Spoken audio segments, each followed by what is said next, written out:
Bases dropped on Soccer's morning show. Soccer down here. John here, you there. Sorry about 9:06. I was trying to get all my information about Derek Williams so we could talk about that in opening kickoff.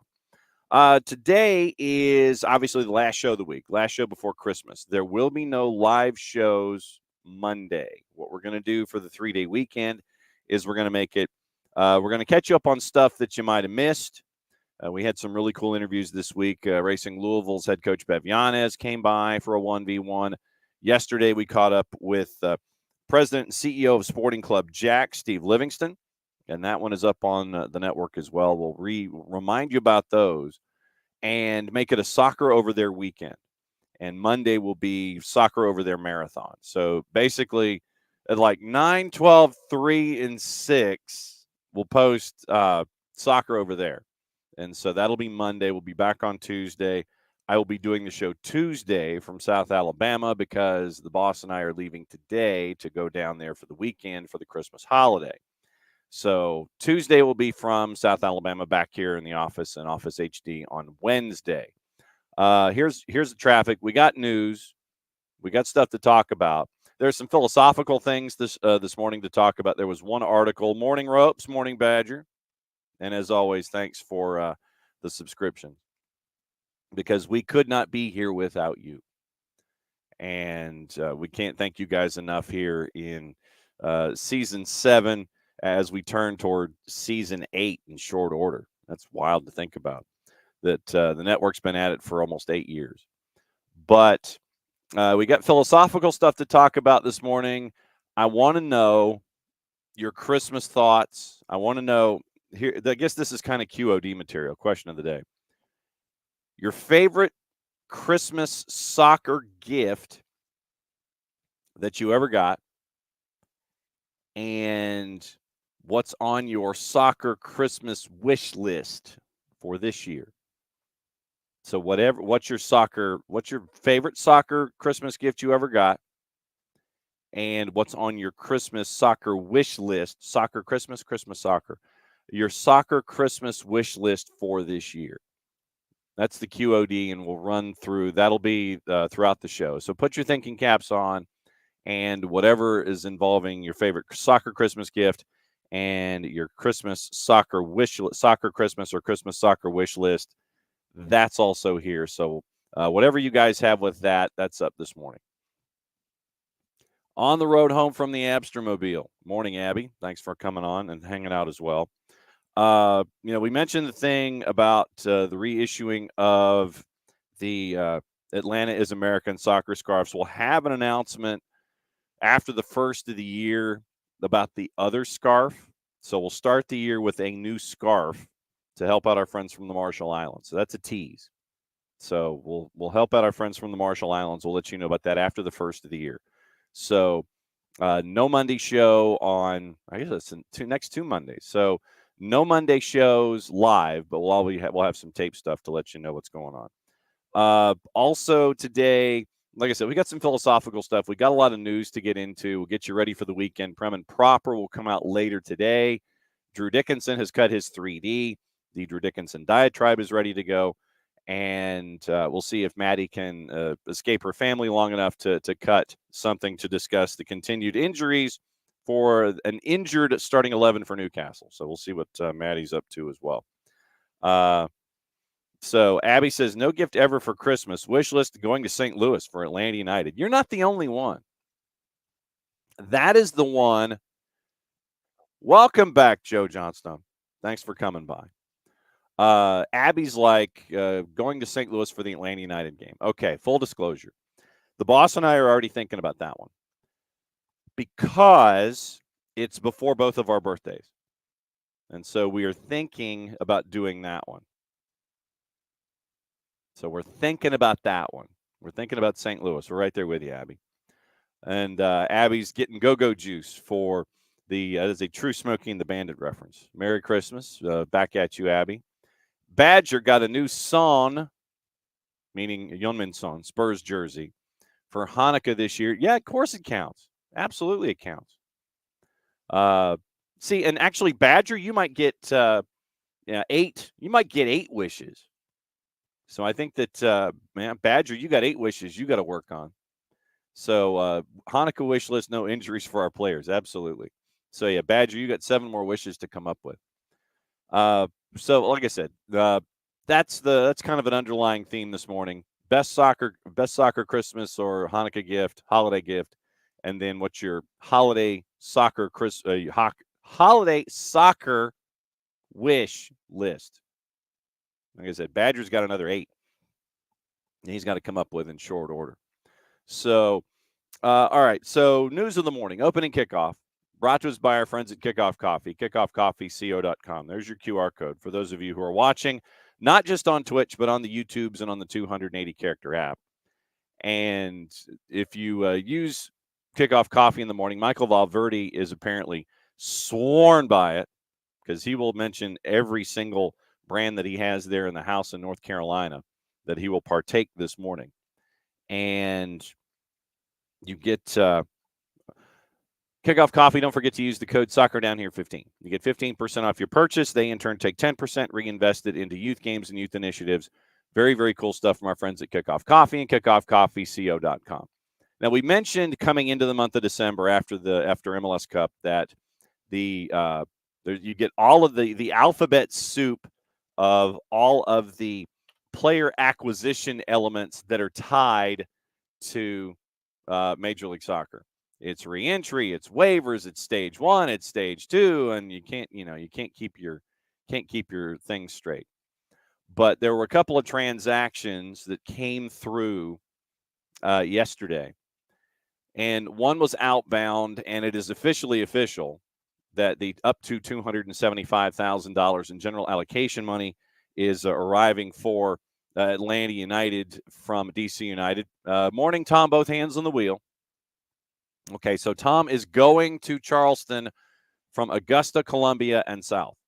So that's how he's going. So now that you have told us how you're doing it, I think that's how. And so, yeah, Badger, we'll get into that. That's part of the news of the morning. It was a here we go from Fabrizio Romano. And I'll be damned. Congratulations, Jillian Sakovits. Well done. Congratulations to the Sakovits clan. Thank you, Ropes, for sharing that. Jillian is officially a mom. First photos of Timo. And Timo looks like he's working on the naps. We got to see if he's a left foot or a right foot. Next time we catch up with Jillian, we'll find out. But Jillian has posted photographs of her son Timo. Mazel tov and congratulations. Absolutely fantastic. So posted as of 11 minutes ago. But back to Atlanta United, not instead of being distracted by baby pictures. But $275,000 up to in general allocation money in the Garrison Tubbs deal. It is $125 in 2024 GAM, getting up to $150,000 in additional GAM if performance-based metrics are met. Atlanta also retains, and this we did not know, Atlanta also retains a piece of the pass. Sell-on percentage. Sell-on percentage for Garrison Tubbs. That's big. Once again, remember Garrison Tubbs went through the academy, 4 years at Wake, 66 starts in 68 matches, 23 season, first team All-America, ACC Defensive Player of the Year, Mac Hermann Trophy finalist. U17s, U19s, 12 matches for the twos, professional debut back in 2019. So, in that one, we didn't know, but it's a piece of the pass that's attached to Garrison Tubbs. That's big. The other piece, Atlanta United selected Derek Williams in the re-entry draft yesterday. Did a little wheeling and dealing to get there. Traded $50,000 in GAM and the number 19 pick in the re-entry draft to Toronto for the opportunity to select Derek Williams. And Derek Williams was selected number 1, stage 2 in the re-entry draft. They now have a week to come to terms. 3 years of experience in Major League Soccer, LA Galaxy, DC United. And I know a lot of folks will remember his early entry with LA Galaxy, where he was suspended for a really hard tackle on Andy Polo. And so that's probably the first thing that triggers in folks' minds with Derek Williams. 11 seasons professionally in England. Irish international, debuted Premier League 2012 with Villa before signing with Bristol City. Featured regularly for Bristol City, helping them earn promotion to the Championship in 14-15. Went to Blackburn from there. 152 total appearances for the club in all. American passport, will not occupy an international roster spot. That's also big. 250 combined appearances in League One and the Championship before joining MLS. 2 seasons with the Galaxy, 44 starts in 47 matches. DC United ahead of 23, 21 starts in 24. Got his first MLS goal on my birthday. Happy birthday to me. Derek Williams scored June 24th against FC Cincinnati. Ireland's youth circuit before making the full senior debut in 2018 on a friendly against France. 3 total appearances, 18-19. Scored a goal on a friendly against New Zealand in 19. So Atlanta United drops $50,000 in GAM to Toronto so they can move up to number 1 in the reentry draft, stage 2, to pick Derek Williams. So Derek Williams, and let's take a peek at his salary, because his salary figure was pretty big, if I remember correctly, at DC. So let's see. Salary guide. And let's click down and see what we can come up with here. Derek Williams, $800,000 base, guaranteed compensation, $871,458. So very experienced center back, and at $800,000 base. That was what it was last season. Like I said, Atlanta United now has a week to determine whether or not they can come to an agreement with Derek Sean Williams, age 30, to be the experienced center back that they were experienced center back that they were chasing here in the offseason. And here come the Miami Vice jokes. Why am I not surprised? Badger. Morning, Justin. Thanks for hanging out. Badger says if we traded Tubbs to Miami, would they also need to sign Crockett? But is there a Crockett to sign? So there you go. Abby, so he wasn't paid much more than Miles. Not right now. And Morning Silver, glad you're here. Badger, yes, we will get into the new signing coming up in just a sec. Emilio, seriously, does Inter Miami need to show their work to MLS? And more importantly, will MLS office do anything? Sorry, I don't see it. Since it has taken hold. Michelle Kaufman broke the news, as did Fabrizio Romano. Fabrizio Romano gave it a here we go. Actually, let me duck out of the sponsored element here. Opening Kickoff brought to us by our friends at Kickoff Coffee, kickoffcoffeeco.com. Once again, thanks to everybody who has kicked off their day with Kickoff Coffee and kickoffcoffeeco.com. And don't forget to use the code soccer down here 15. Get 15% off your purchase. They in turn take 10%, reinvest it into the youth game, youth initiatives by our friends at Kickoff Coffee and kickoffcoffeeco.com. All right, so Fabrizio Romano and Michelle Kaufman. Fabrizio Romano gave it a here we go. Luis Suarez to Inter Miami. Now, let's take a peek at how Romano phrases it. And we'll go to Michelle Kaufman then as well. Fabrizio Romano spent time listening to Pochettino and Jurgen Klopp this morning about the EF, the Super League and everything else that's attached to it. Let's see if we can find, where did Fabrizio Romano? Okay, here we go. 4 hours ago while we were sleeping. All set to be sealed and announced. Michelle Kaufman said they're going to try to have it announced today. Contract ready after verbal agreement reached a month ago. 1-year deal. Deal will also include an option for a further season. Messi and Suarez together again. So that's how it was phrased by Fabrizio Romano. Michelle Kaufman, on the flip side, and we'll go to how Luis Omar Tapia phrased it as well in the overnight. Michelle Kaufman, very, very early this morning, very, very late last night, says she's been told by multiple MLS sources Suarez would finalize the deal before Christmas. All signs pointing to the deal being done and announced on Friday, meaning today. Stay tuned. Luis Omar Tapia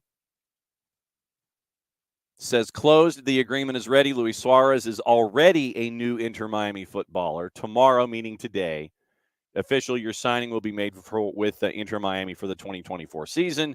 He will join Jordi Alba, Sergi Busquets, and Lionel Messi. I will be intrigued, as are all of you, what the number is. No Miles news, Abby, no. Well, Michael, and it's relative, and then it's also when it comes to market demand. Michael always wants to know, why does it seem we always overpay for players? We also don't know what the number is for Derek. I was just saying that as a reference point, last year he made 800 base, but it's also an experienced center back. So, it's what the market bears in a situation like this. If DC slash LA was willing to put that number on the table, it's more chasing after the number that LA did. It might be LA and DC paying that number and Atlanta trying to figure out what to do. So we'll see what the number is, and we won't know officially what the number is until the MLSPA releases all the numbers. But that 800,000 is a DC slash LA number. It is not an Atlanta number. That was just done as a baseline. Badger, it might be a Matuidi deal.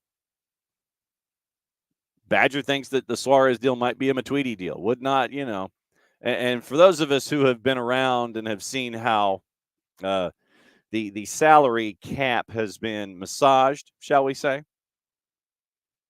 we'll see what happens. But with Chris Henderson having to dig his way out of the previous administration, Chris is going to do stuff above board. And he will work within the guidelines of the rules that are in front of him. Once again, with Suarez, as with Messi, do not be surprised if this is something along an NIL deal. It might be, ma'am. Ma'am. Thank you, ma'am. It might be an NIL deal, legitimately. How much, and once again, this is what we don't know. We don't know what we don't know. But if we extrapolate, fancy word for work, we're going to workshop this a second. All of the big names that go to Miami, we know that Lionel Messi's deal was an NIL deal. We know it was because of all of the pieces of the action that he's getting from his sponsors and Apple and all that kind of stuff. So he's getting a piece of the action. I would anticipate that Alba, Busquets, Suarez, they're all getting pieces of the action down the line. It is sponsored. It should be sponsor driven. They'll go cap to where they can. They'll go cap to where they can with Luis Suarez. And then they will try to massage from there. It's like, okay, here's your base. Now we can get you room and board. We'll get you this stuff. We'll get you set up. We'll get you here. We'll get you there. Everything will be fine. Sponsor says they'll give you this. You'll get this kind of action on the backside. Well, I mean, Hutch, if it was a pyramid scheme, then it would be Messi at the top, and then it would be Alba, Busquets, and possibly Suarez. I'm trying to remember. See, now, back many moons ago, you remember New Skin? I got to see that develop. So it was the same kind of thing. And it was like, basically, you get a guy, you get on board, and then you get other folks to come in, but you get a piece of their pie. I don't think that Messi is getting a piece of the action from the salaries of Alba, Busquets, and Messi, unless they're the same shoe sponsors and all that kind of stuff, and then Messi might get a piece of the action. I don't know. But, Abby, to your point, yes, the MLS did a disservice by not increasing the cap. What I would anticipate these deals is it is something where you're going, okay, here's the deal. So, I think, and like I said, this is me just trying to extrapolate how this probably lays itself out. Abby, yes, you are correct. MLS did a disservice in not increasing the cap or coming up with some other mechanisms to help pay players, bring players in, all of that kind of stuff. You're still right now having teams being imaginative when it comes to bringing players in that are of a high quality. We saw how the league assisted bringing Lionel Messi in under the umbrella. I imagine that the league also gave guidance with worked with Chris Henderson to bring in Alba and Busquets. Actually, now let's check. Let's see. All right, so let me see if we have those numbers. So MLSplayers.org. Let's see if those numbers exist for Miami. All right, Jordi Alba last year, base salary $1 million, guaranteed compensation $1.25 million. How many other players made over $1 million for Miami last year? Noah Allen, league min. Dixon Arroyo, 150. Tomas Avilas, 350. Edson Ascona, 85. Schneider Borgelin, league min. Busquets, $1.5 million. Calendar, 300,000. Leo Campana, 550. Benya Kremoski, league min. That's going to increase. Gregory, 725. He's going to get bought down. And that might be where the DP comes into play. So if Gregory gets bought down from 725, that might be where Suarez ends up as a DP. CJ Dos Santos, league min. Facundo Farias, 500,000. Ian Frey, 110. Diego Gomez, $500,000. LGP, 935. LGP on the books for $935,000. Corentin Jean, 720. Cole Jensen, league min. Krivtsov, 555. Jake LaCava, veteran min, 85.4. Joseph made $4 million last year. Chris McVeigh, 220. Lionel Messi, $12 million last year. With compensation and other elements, $20,446,667. So it sounds like a 3-year deal. Kamal Miller, 375. Santi Morales, league min. Franco Negri, 225. Harvey Neville, David Ochoa, league min. Jean Mota, 750. Robbie Robinson, 200,000. Emerson Rodriguez, 330. Ryan Saylor, veteran minimum, 85. Stephen Elliott, 400. Lawson Sunderland, league min. Robert Taylor, 276. Victor Ulloa, 250. Felipe Valencia, 85. So veteran min. DeAndre Yedlin, 825. There's a lot of expensive dudes on this board. And they are TAM, they are max TAM, and they are DP. They got a lot of money. The Moss brothers have a lot of money going on at Inter Miami. But Jordi Alba base $1 million. Sergi Busquets $1.5 million. And then Lionel Messi blows everybody out of the water with compensation guaranteed at 20. Not a surprise. And it's more than 20, obviously, with all the other partners that were brought in on this. So it does make you wonder. An extra $250 for Jordi Alba in guaranteed compensation, extra $225 for Busquets in guaranteed compensation to get them to $1.25 million and $1,775,000. So that's where we are. Hutch, division by zero is imaginative too. Leo Campana is underpaid. Absolutely. Emilio, so 6 months later, is the Messi deal still a good thing for the league? I'm not sure. You ask the Soccer Don, he'll tell you yes. How many folks subscribe to Apple TV because of Lionel Messi? How much revenue and how much attention was given to Inter Miami because of Lionel Messi? For Inter Miami now to go on this barnstorming tour, for them to be involved in things internationally now, I think it's good for the league. But the point that we always make in these situations, The point that we always make. When those days are done, how do you maintain it? How do you maintain this momentum? I'm fairly certain the folks in both at DRVP&K and in New York, I would hope, as any good business does, you are looking 3 years down the line. You are looking for that day when Lionel Messi becomes an ambassador. When Jordi Alba, Sergi Busquets, Luis Suarez, and Lionel Messi are all out the door, it is the politics of contraband, Badger.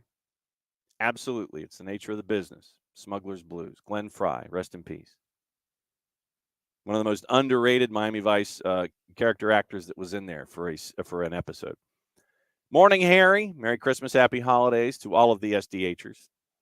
And to you in return, Harry. Thanks as always for chiming in when you do and joining us and being the fan of San Antonio. And when we drift into USL Championship topics, we go through everything. Yes, Tormenta did say that they are not joining the Super League. Well done by their social media folks. Yeah, they are not going to be in Super League. I think that is a smart play. That is a smart play by Darren Van Tassel, not joining the European Super League. The Super League. But getting back to the original point about Luis Suarez, here we go. Waiting for the official announcement. Supposed to happen today. Where does he fit? I think the easy solution is buying somebody down. And since you don't have Joseph on the books anymore, it would be putting Gregory in that Joseph slot or putting Suarez in that Joseph slot financially. And that's where everything fits. But you've added Luis Suarez to Messi and friends. How do you make this sustainable 2 years down the line when everybody's gone? You're going into your new stadium. You're going into the World Cup cycle. And they are ambassadors. I don't know how many of them are still playing when you move into your new building. And it will be interesting, Tom, to see where Joseph ends up. I don't know. See, now, Joseph, once again, we mentioned that $4 million salary figure. I know of no one that would pay that kind of money. No one who would pay that kind of money. I mean, Joseph last year, let's take a peek at the numbers. Let's take a look at Joseph's numbers last year. And yes, trying to be Messi's buddy, that did boost the numbers. So let's take a peek and let's see what we can come up with here with filters. You go Miami or Inter Miami. How do you guys do this? Oh, you did it in inverse. You do it in inverse alphabetical order? That's just strange. No, I don't want 24. I want 23. Of course, 24 is going to have a bunch of zeros. Okay. Joseph Martinez, 27 matches, 20 starts, 1,700 minutes. So on the club last year, Joseph was 7th in minutes, 7 goals. Second on the team in goals. Is that right? Yeah, okay, in MLS competition. Campana had 9, Joseph had 7. Joseph had 7 goals last year. 1 assist. So second in goals. Campana 9, Martinez 7. But for someone that played 1,700 minutes, 7th on the team in minutes, so 27 into 174. That's too much math. It's too much math on a Friday. So Joseph played 27 matches, 20 starts, 1,700 minutes, 7 times a sub, 7 goals last year, and a passing percentage of 85.5. Of course, when you're up top, you really don't have to do a whole lot of passing. And that's the question, Tom. Would Joseph be okay with a number 2 role at this point? That's the larger question. And I don't know. Matt Messi only had the 1 goal in league play. But he also had like 11 billion assists. So, you look at, I'm looking at like I said, this is not all comps. This is MLS. This is MLS play. 6 MLS matches, 4 starts, 372 minutes, 1 goal, 2 assists. Remember, most of his numbers were put together in cup competition and outside of MLS regular season. But would Joseph be okay with a number 2 role at this point? I think he was okay with a number 2 role because of the surrounding cast when he was in Miami. But the question is, A, the price point, B, the role. How many teams can afford a Joseph Martinez? It might have to be something with base salary plus incentives. And where do you go? Who needs somebody up top to help out? Los Angeles Galaxy? Because remember, they don't have Chicharito anymore. Do you have Joseph go out there to help out Ricky Puig? I mean, literally, that's the first thing that popped into my head, because you know that they're going to spend money. They'll spend money at a product. They're not shy. Yeah, AEG is not shy about spending money. Would LAG drop dime and bring in Joseph Martinez? Cincinnati, no. Orlando, no. Columbus, no. Philly, no. New England, no. They've got Heelan Shankali. Nashville, no. Doesn't fit. Joseph doesn't fit Gary Smith's style. Red Bulls, no. Charlotte, depend on Swiderski and Josviak and trying to figure out what the top looks like. But it would be a number 2 role. I don't know. Montreal, it would depend on the coach, considering they ain't got one yet. NYCFC, no. DC, no. Chicago's throwing money at everything, so that Chicago could be a possibility. We're just throwing GAM all over the place.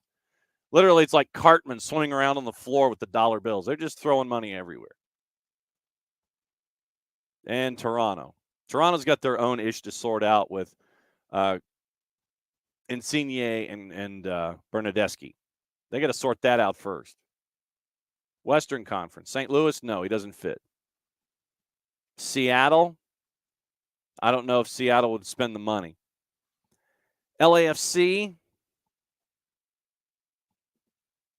would depend on off-season moves. Is Carlos Vela going to stay? But it would be as a number 2. It would not be as a number 1. I think Joseph still wants to be a number 1. But I don't know if anybody that would grab him would have him as that number 1. Houston, no. Salt Lake, no. Vancouver, no. Dallas, no. Sporting, no. San Jose, Minnesota, they got to get a head coach. And it would be as a 2 behind Timu Pukki. Austin, interesting idea. But once again, it would be a 2. LA, I keep coming back to the LA Galaxy. So what? We came up with just LAFC is a 2. Chicago, since they're throwing money at everything, there's no common sense there. That was just because of that. Montreal, stylistically, maybe Charlotte. Like I said, that's just off the top of my head. Portland, maybe, Matt. But once again, it would be as a 2. It would not be as a primary. And that's the hook in all of this. He would have to be a 2. He would be that guy that would be the complementary piece to play off of the guy that's getting most of the attention. Kind of lurking, doing more lurking than he has in the past. So we'll see. But just only a handful of folks. And, yeah, Matt, to your point and to Abby's point earlier, there's only so much you can do in a cap league. Vancouver's got Matt mentions Vancouver, and they've got they got White and Gall. I don't know if Joseph would work with they've got White and Gall already. And yeah, and that's the thing, Abby. He would have to be a 2 and take a pay cut. Well, but unless you're Miami, but yeah, Emilio. But the thing is that they're bringing in Luis Suarez and everybody. His spot's been taken. Messi is bringing in his boys. Messi and friends. Joseph tried hard to be a friend, but it was only going to be for that season. Messi is working with the front office. Hey, I want to bring in my boys. How do we make this work? I want to do one last ride with all my guys. And that's the thing. Yeah, Matt, I don't think Joseph would go to Vancouver. A, I don't think Vancouver would pay him.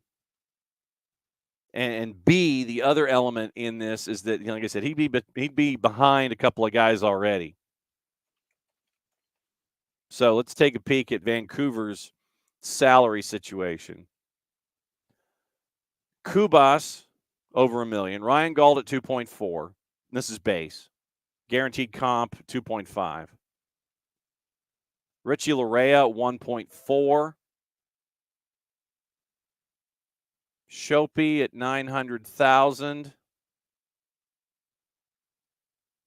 Brian White at 511. So literally, if you look at Vancouver, Vancouver's numbers. Joseph made $4 million last year.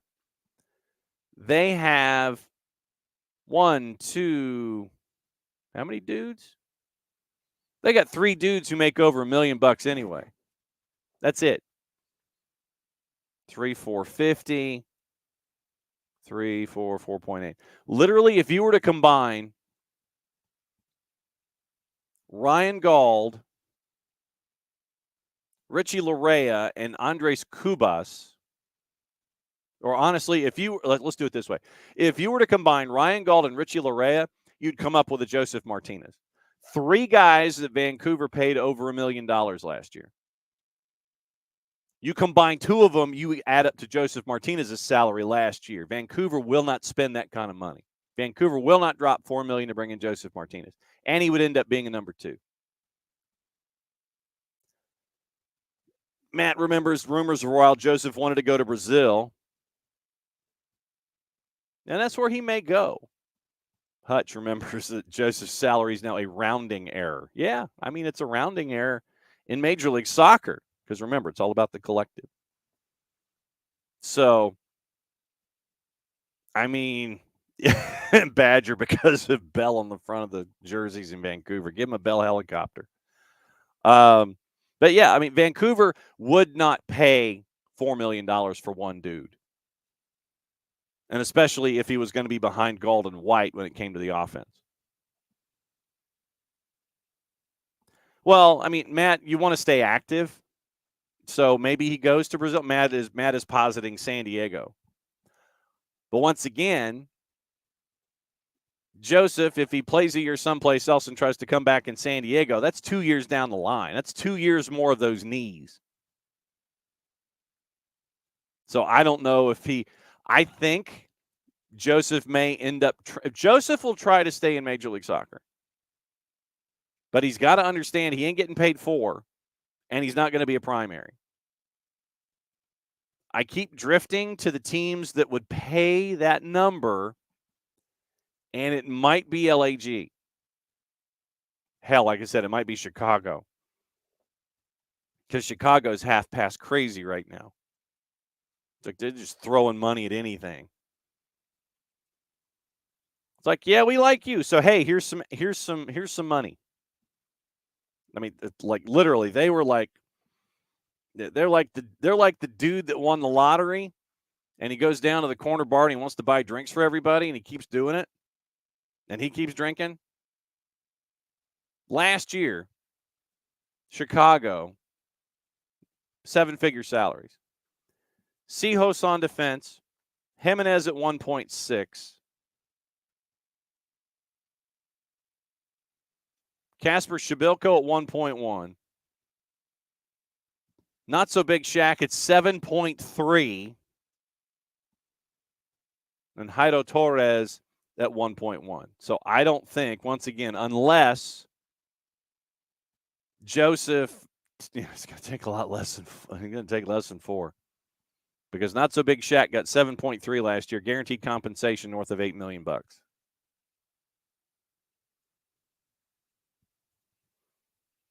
Chicago's not afraid to drop some AM and spend some money. They brought in Andrew Gutman in the offseason. Yikes. So it might be Chicago. But I keep drifting to Los Angeles. I really do. I keep drifting to LA. Let's look at LA before I remind us about everything else going on here this morning. And thanks for hanging out with us last show before Christmas.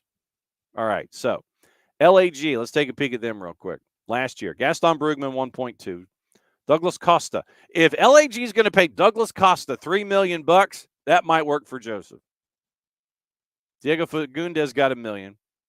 Chicharito got 6 base, guaranteed almost 7.5. So it's that 4 dudes. Yeah, it's 4 dudes north of that's in 7 figures. Ricky Puig at 1.6, which is a bargain. Ricky Puig at 1.65 base, guaranteed 1.7. Bargain. 5 dudes over $1 million. And like I said, if we just go salary like for like, then he might take the Douglas Costa spot. That would make sense to me. Like I said, that's the beauty of the show. We workshop this stuff out and we sit there and we try to figure out what can happen. I keep coming back to LAG. Like I said, if they're going to pay Douglas Costa $3 million, Joseph might get that. So keep an eye on LAG. Once again, reminder this morning, what's the best soccer holiday gift you ever got? And what is on your holiday soccer wish list for you and or your family and or your favorite club? That's the question of the day this morning. So thanks for hanging out with us on a Friday. Other transactions that went down while we were away. Once again, we mentioned Steve Cherundolo getting an extension. NYCFC signed Kevin O'Toole to a contract extension. Left back extended through 25, option for 26. Sporting director David Lee had 2 sentences of praise in a press release. Selected 34th overall as a forward in the 22 Super Draft. Transitioned to fullback. Opened their 24 campaign February 24th against Charlotte. Columbus Crew signed Derek Jones in free agency. Good pickup for Columbus. Signed Derek Jones through 25 with an option for 26. Midfielder and or center back in Nancy's preferred system, former U.S. Youth International. 1 goal, 3 assists in 108 regular season games. Crew GM Tim Bezbachenko had 2 sentences of praise in a press release. Homegrown in Philadelphia, Dynamo, Nashville, Charlotte. Columbus is his 5th club. Once again, remember, Crew, Atlanta United, February 24th, 2 o'clock. Minnesota United re-signed Will Trapp through the 24 season, option for 25. Out of contract after a goal and 4 assists and 88 appearances over the last 3 years with Minnesota. Team co-captain since 22.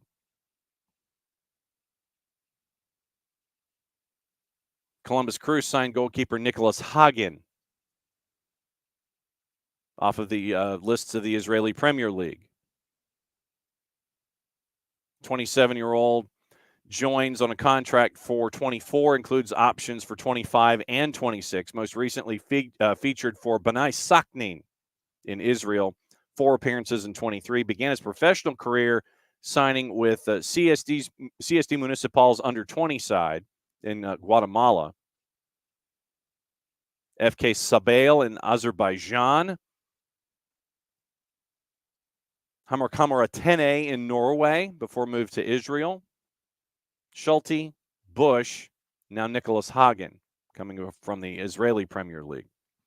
John Nelson, no relation, signs with LAG, free agent left back.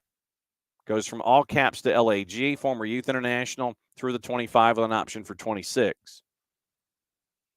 Raheem Edwards got traded to CF Montreal. That created an opening. Argentine youth international Julian Aud also joined last year from Lanús via the U22. So John Nelson, no relation, goes to LAG from all caps. We mentioned Thomas Totland at the end of the show yesterday, from Haken to all caps themselves, and Daniel Edelman signing a contract extension, staying at home with Red Bulls. So those are the transactions. But, yeah, we are keeping an eye on what is going on with Luis Suarez to see if, in fact,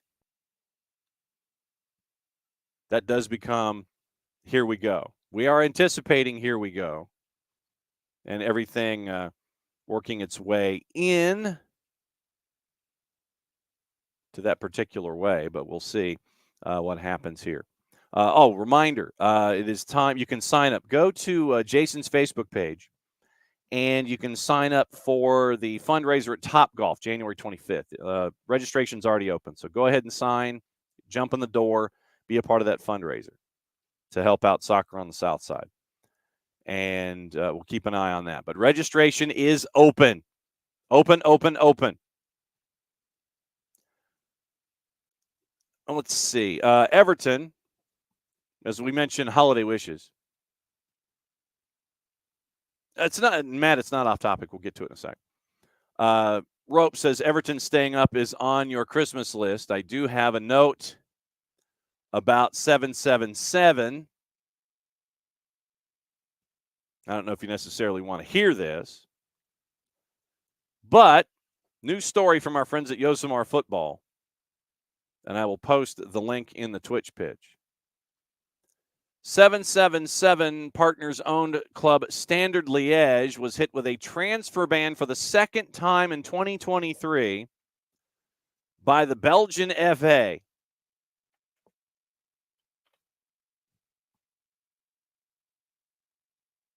Second time in 2023 by the Belgian FA after failing to pay transfer fees, bonuses, VAT, and social insurance contributions. And remember, this is the U.S. investment fund that is linked to taking over Everton. Threatened with losing their shares in Genoa after an independent arbiter ruled in favor of the Italian club's former owner in a 2-year-long dispute. Question from Yosemar, at which point will the Belgian Commission de Licence, licensing commission, basically. Commission des Licences. Philippe Auclair and Paul Brown. When Auclair is on a story, you know it's big. At which point will the Belgian Licensing Commission finally lose patience with Standard in 777? The iconic Liège club had already been served with a transfer ban in June of this year for not complying with its obligations toward the Belgian National Office for Social Security. Sounds like they ain't paying their Social Security taxes. Ban that was lifted after Standard belatedly paid its contributions. Worse this time around, as shown in the document that they have, and that's why I posted the link in the Twitch pitch for those of you that will be keeping an eye out for it. YosemarFootball.com. Standard had been unable to produce proof it had paid its social insurance contributions for the month of November. It had also failed to pay its VAT bill, match bonuses to players, debt installments to the Belgian FA, and the body which represents the club from French-speaking Belgium, and undisclosed sums due as part of the transfers of Moroccan winger Elie Ziani from Union Saint-Gilloise and Norwegian international Aaron Dunham from Vålerenga.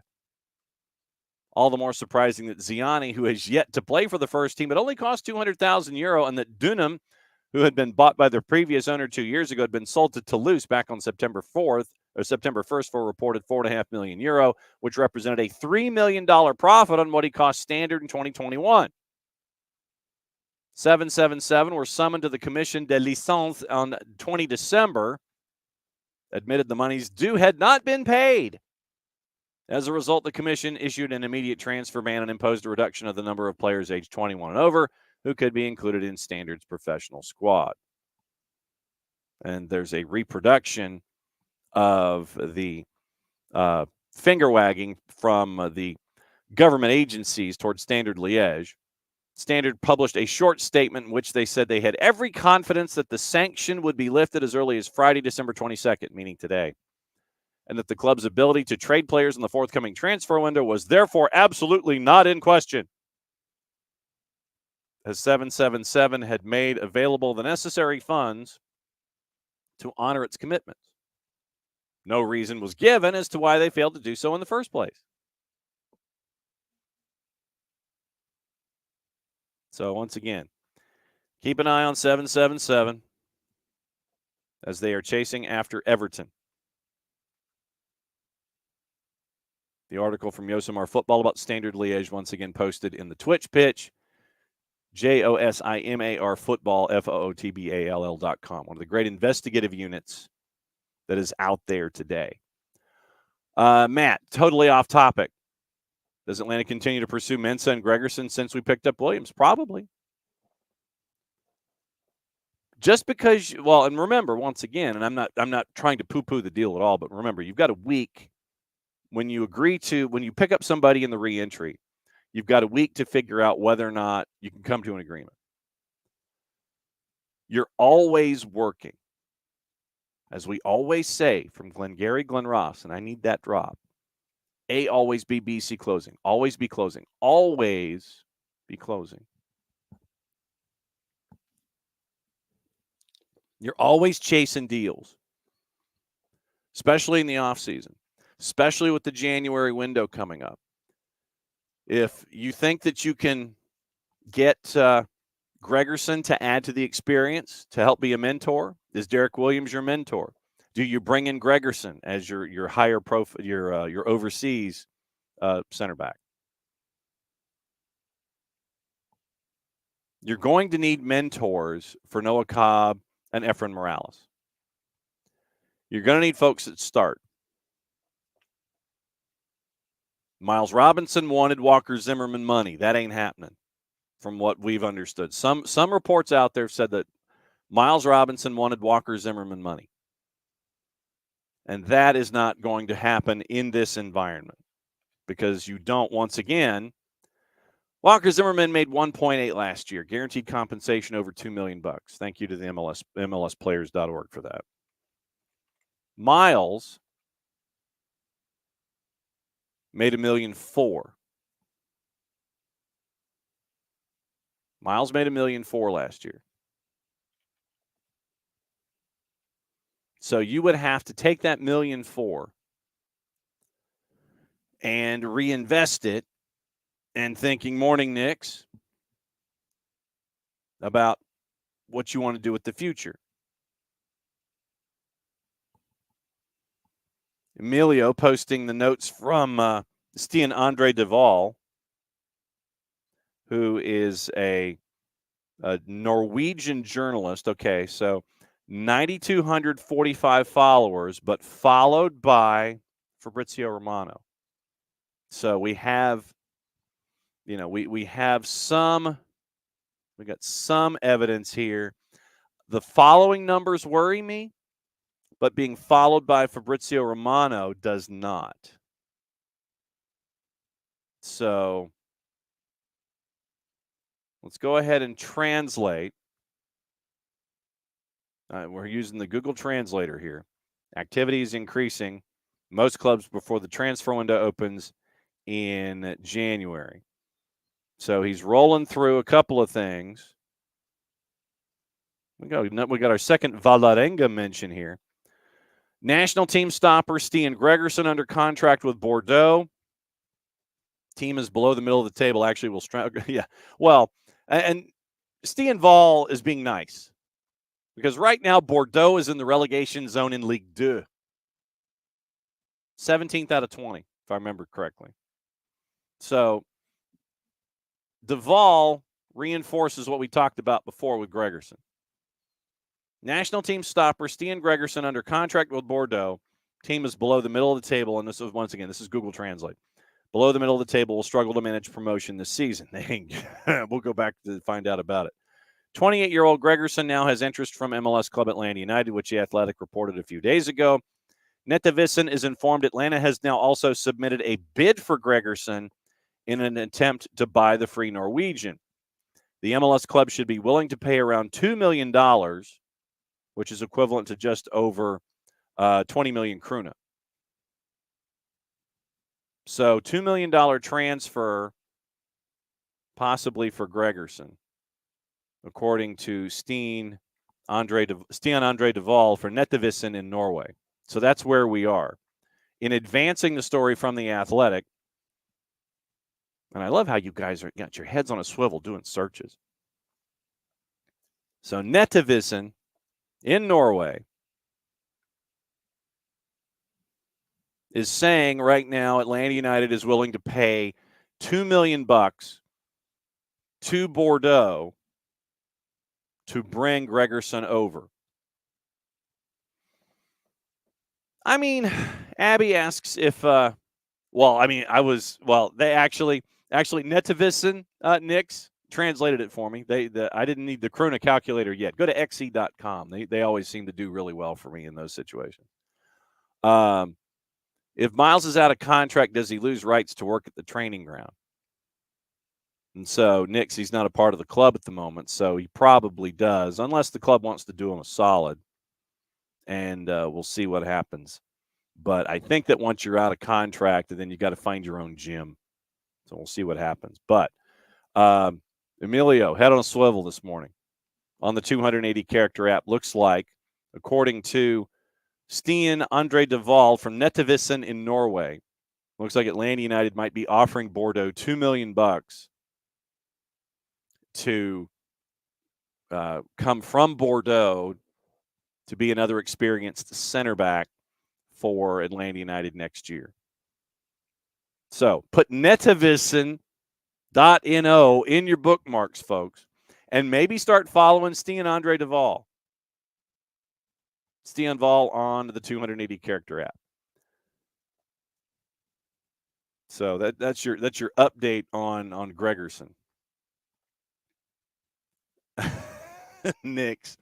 If he signs a max TAM deal somewhere else, I'm blaming the battery.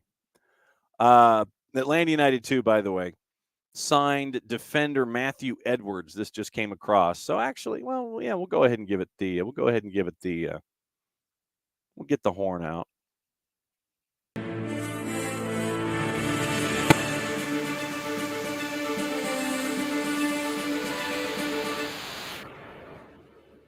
The two signed defender Matthew Edwards played his last 3 years at the University of North Carolina.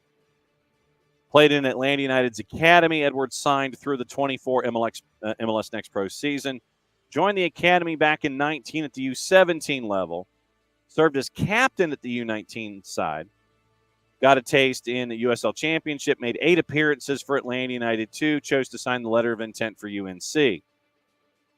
4 matches during his freshman campaign. 21 matches sophomore.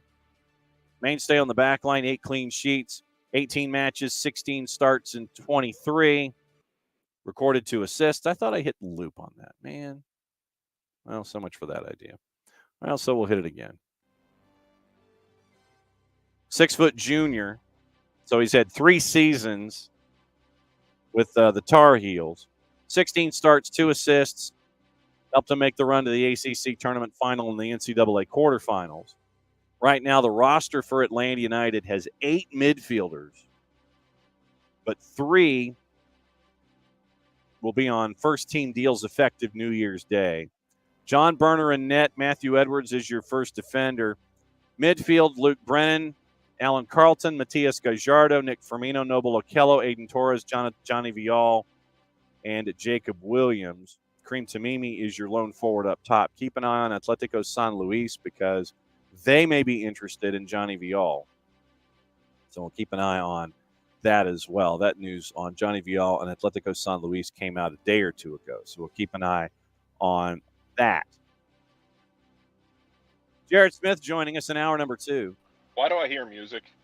Oh, because the Twos brought in Matthew Edwards. Okay, yeah, I saw that. They brought him back in from the University of North Carolina.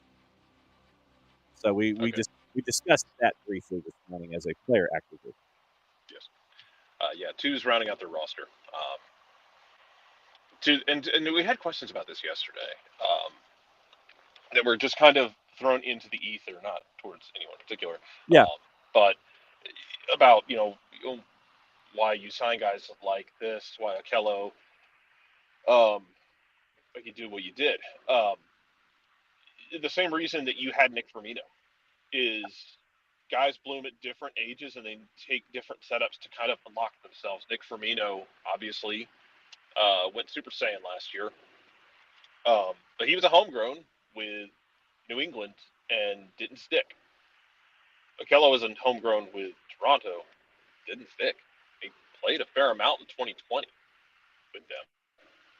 But you bring up your guys to the academy, you'll have some veteran guys. You'll have your Jack Metcalfs of the world, Tyler Ruthvens of the world.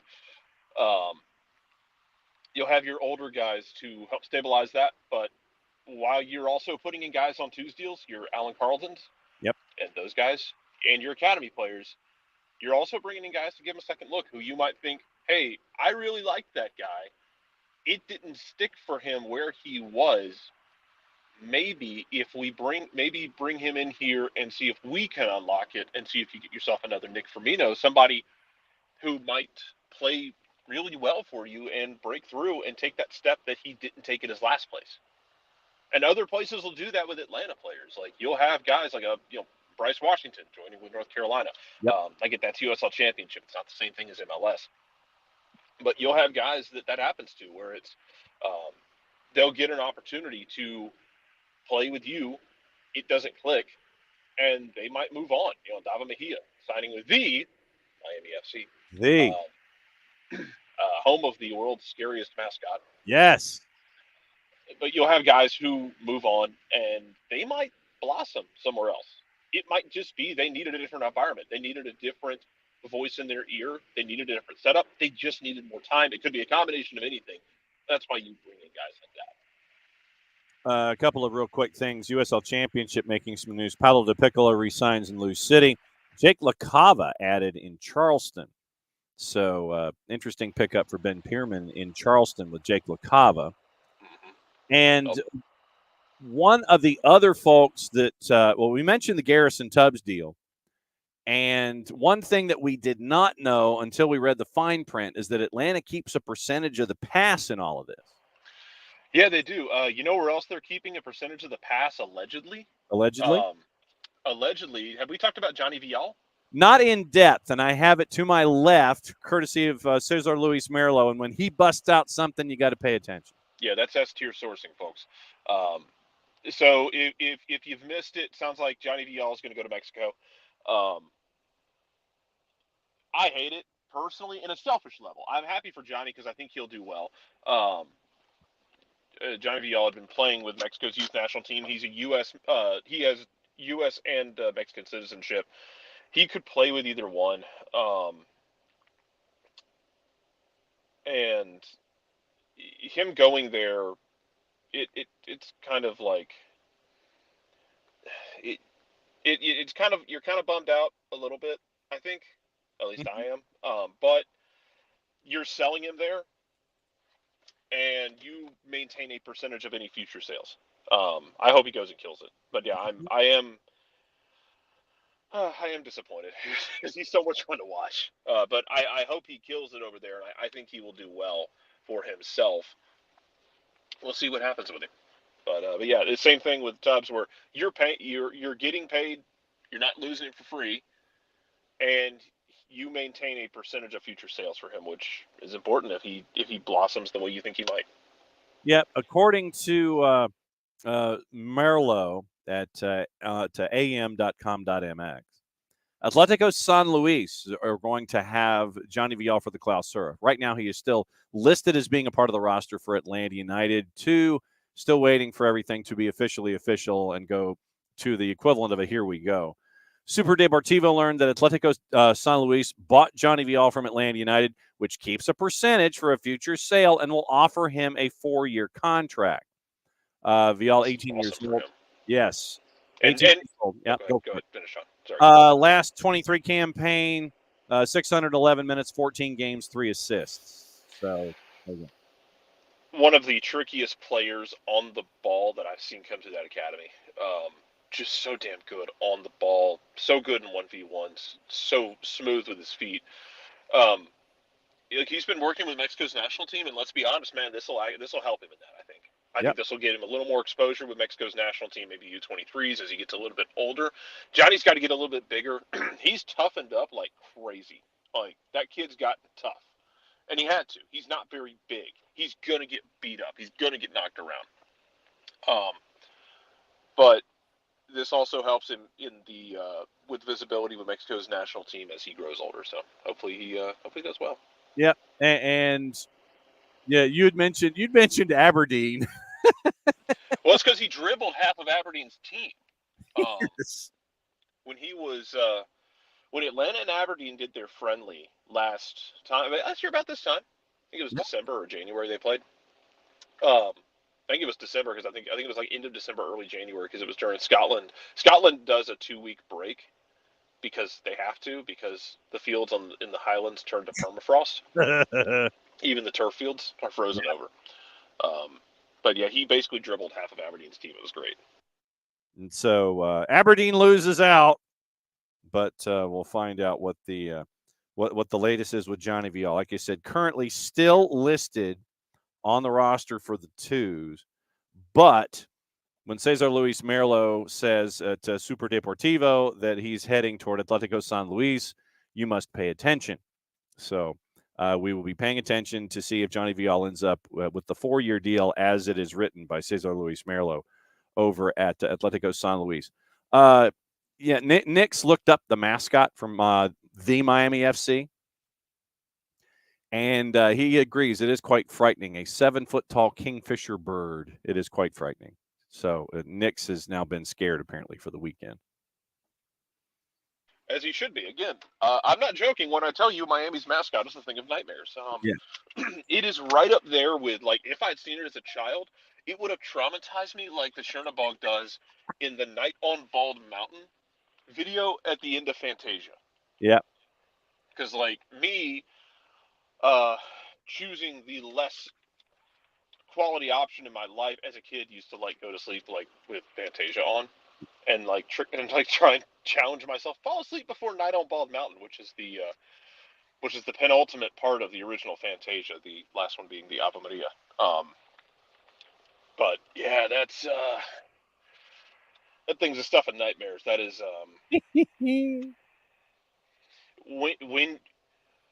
when you kill Cthulhu, that is what rises out of the depths next, is a 7-foot-tall kingfisher on a scooter.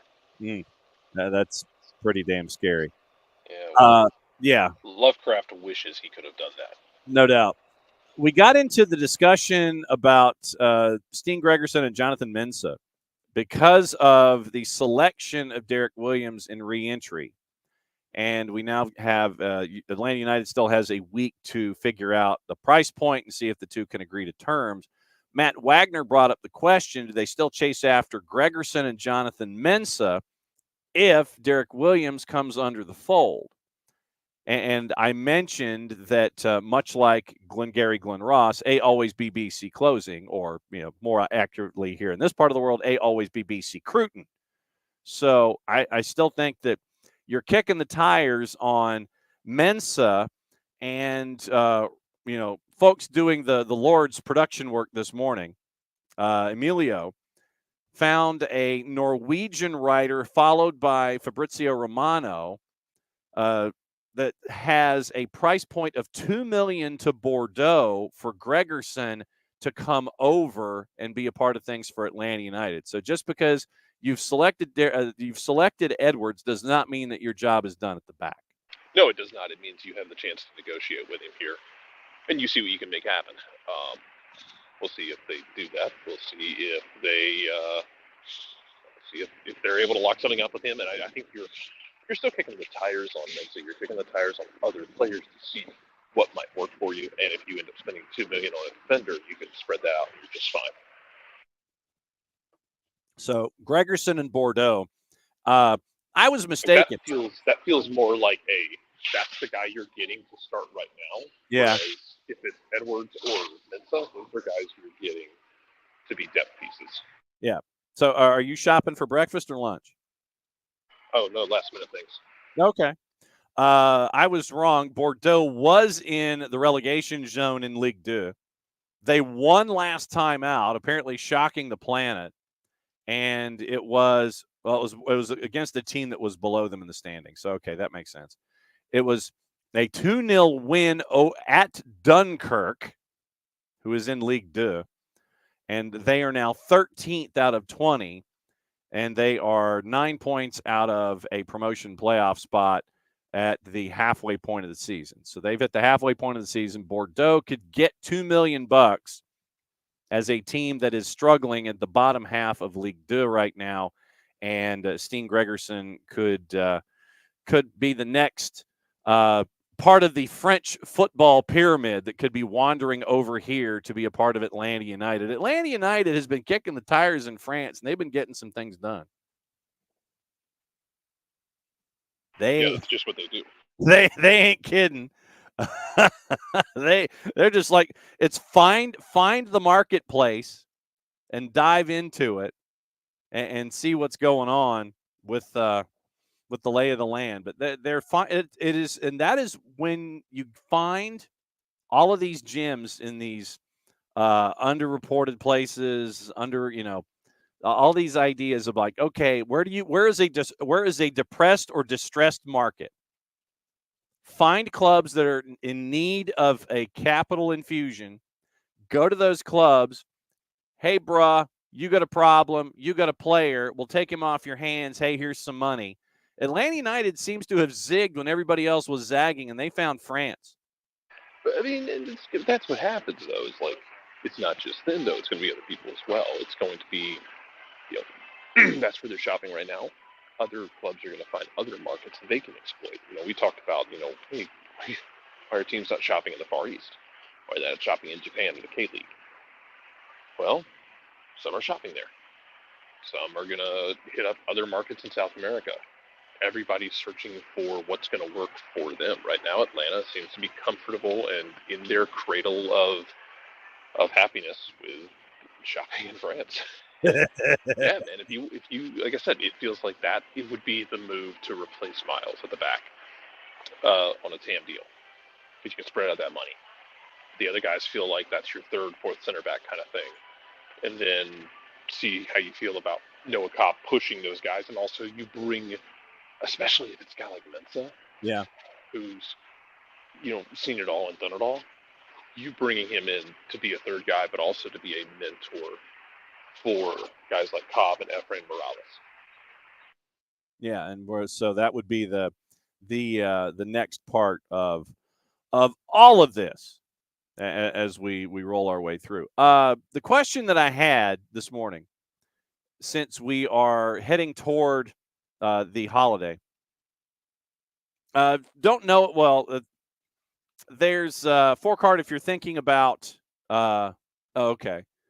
Nix is saying PSV is apparently out of the Miles picture. If they ever even were, who knows? Four-Car, don't know if there was a bid from PSV. I haven't heard anything from that side of the equation yet or not. But my question to the day, and I will go ahead and reinforce this question of the day.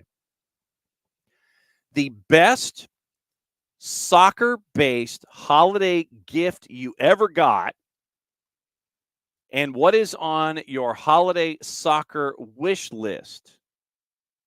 That's the question of the day that I have posed for the Twitch pitch.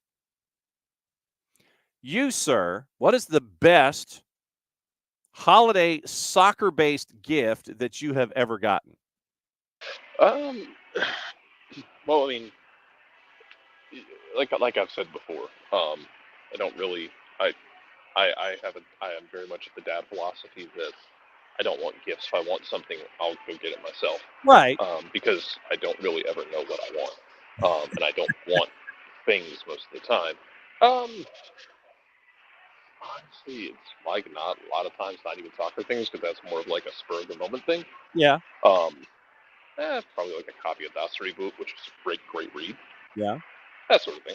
Okay. So then what is on your holiday soccer wish list? And it doesn't necessarily have to be for you per se, but on your holiday soccer wish list, if you were to sit in the easy chair in front of the fireplace in the red velvet robe with the pipe off to the side, and you cracked open the book and you started. I need to know what year you think it is. I was playing stereotype, sir, from say like what the 80s maybe, with the slippers and the pipe and the red. It's like you're off to the side. You're kind of reading a story.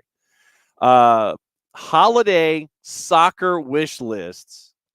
What do you think that holiday soccer wishes are going to be for folks, or what should they be for me personally? It's Brendan Rodgers in a dark hole somewhere.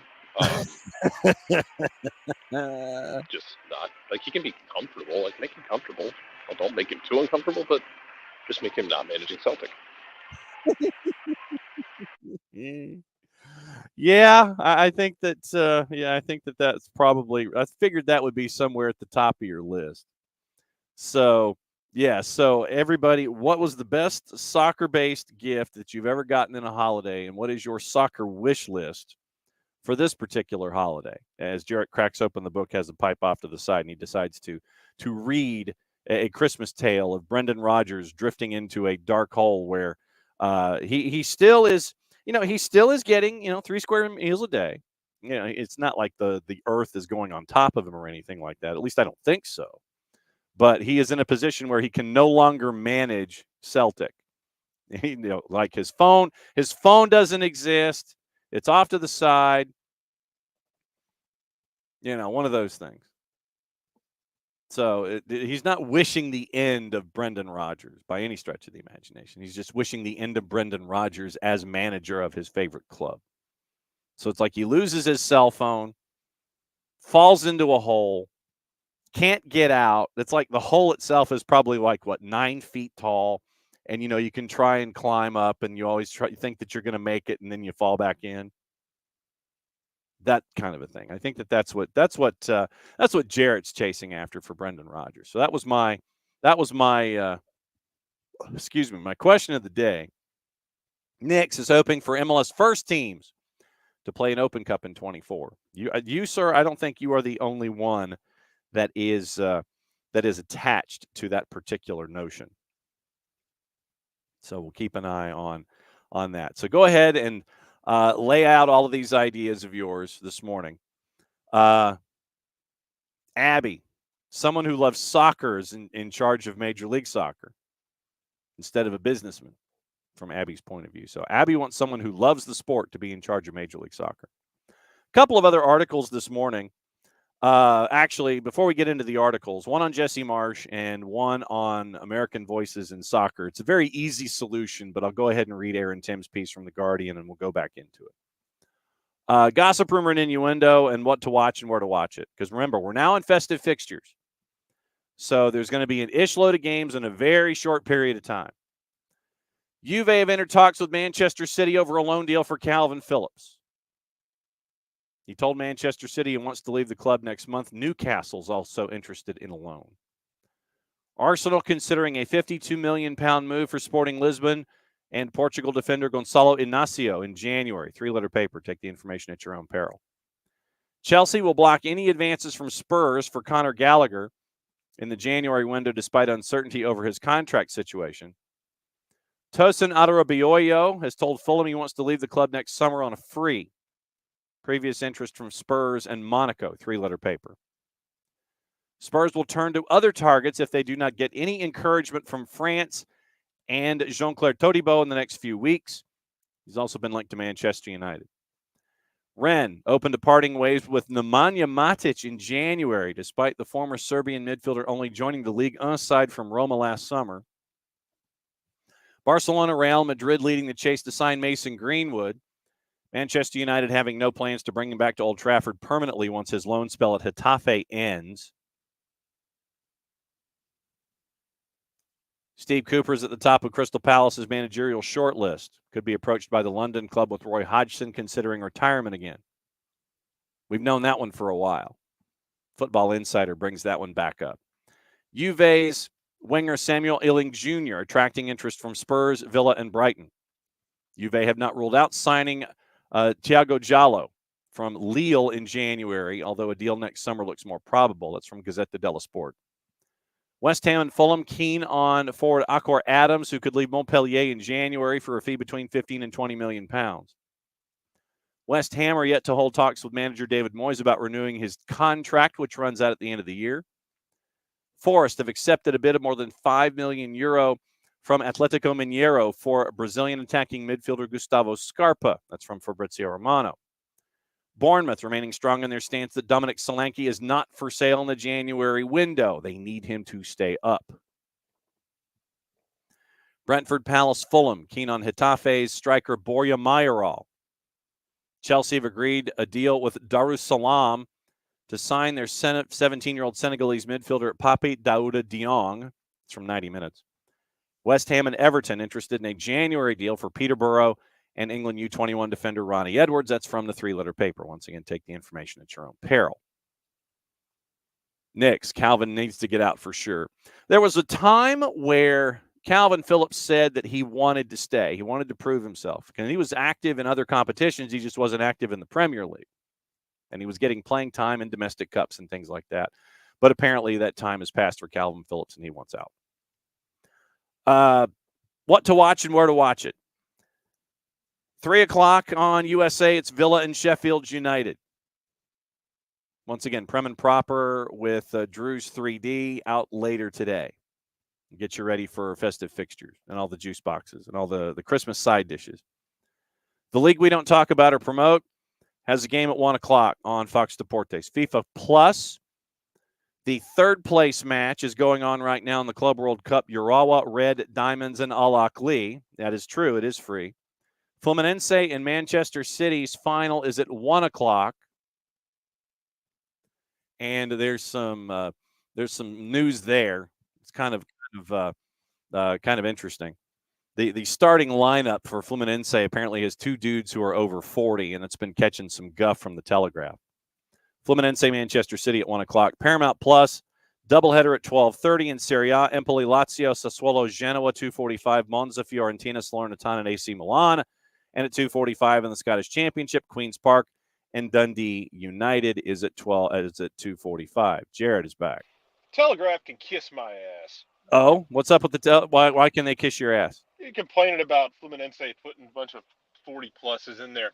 There's plenty of damn games where we send like big clubs to go play, even like MLS, like when like you do like MLS All-Star game or like high profile friendlies. Like, yeah, you're gonna get like a song and a dance from some starters, and they'll be out, and then it's a bunch of kids, maybe an old guy here or there. Like, don't pretend you're so high and mighty that the English clubs don't do that crap constantly. Jesus Christ. You're not so much better than everybody else that you're the only ones who are running your starters out there 130 times a year for every friendly against every Tom, Dick, and Harry FC. Get over yourself. I need to You're find not that important. You're not that special. I need to find a Tom, Dick, and Harry FC jersey. Or a scarf. I need to find one. Luton Town captain Tom Lockyer recovering at home after being discharged from hospital Wednesday after suffering cardiac arrest in the match against Bournemouth. Remember, he collapsed on the pitch. Match eventually abandoned. Will be replayed in due course. And he had an implantable cardioverter defibrillator fitted while he was in the hospital. So Luton came out with a statement. And he previously collapsed during the championship playoff final back in May. Test this week showed his cardiac arrest was unrelated. Following that incident at Wembley, it was 5 days in the hospital, had surgery to treat AFib, and he was allowed to return for preseason. So good news on Tom Lockyer that he is now headed home. Overseas, Sam Wallace over at the Telegraph, Jarrett, caught up with Jesse Marsh. Jesse Marsh, quote, Leeds got worse after I left. The owners told me they sacked me too soon. And he also says he maybe should have taken the Leicester City job following his sacking at Leeds. Jesse Marsh, after it was an 11 intense months, first Southampton, then Leicester City made Marsh offers to join their battles against relegation. Both were tempting prospects, but he reflects the emotion of his rise and eventual fall at Leeds. And he could just not envisage himself jumping back in immediately. Since then, he and his wife, Kim, moved permanently from the U.S. to make their family home in Europe, ready to work again. Rarely spoke since he was sacked by Leeds. Quote, it broke my heart when I left. He says, and in the months that followed, he says, the Leeds hierarchy of the time admitted to him in private they had moved too quickly. After Marsh, Leeds went through 3 more managers in 3 months, culminating in the short-lived, high-stakes appointment of Big Sam. Leeds did not survive in the Premier League. Marsh, quote, I invested everything I had into that club and into that team. It was painful for me to watch them getting relegated in the manner in which it happened. Potential return to Ellen Road as the opposition manager was one of the factors in him choosing not to take Southampton or Leicester, although it was not the only reason. Southampton, it was right after Leeds, literally days. I was very serious about it. I could see internally they had a few different ideas on the direction they were moving forward, but wonderful people. Leicester, I was incredibly close to taking, but in the end, I felt that I wasn't ready to jump back in. In hindsight, I think it's a wonderful club and a great place. Maybe if my mindset had been in a different place, I could have and should have maybe taken the job. Back in London to catch up on contacts, and Marsh is clear. By February, his Leeds teams were making progress. Every metric he considers important was improving, and after his departure, he says those went into decline, a point borne out by the statistics included on the independent analysis. I agree we should have won more games than we did, even though from the outside it looked like the team wasn't as good as it should have been. We were in control of more matches and weren't getting the points we frankly deserved.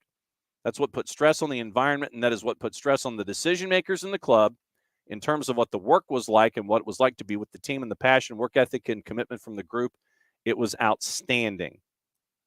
So the article, the catching up with Jesse Marsh, and, Jarrett, I wonder, once again, in situations like this,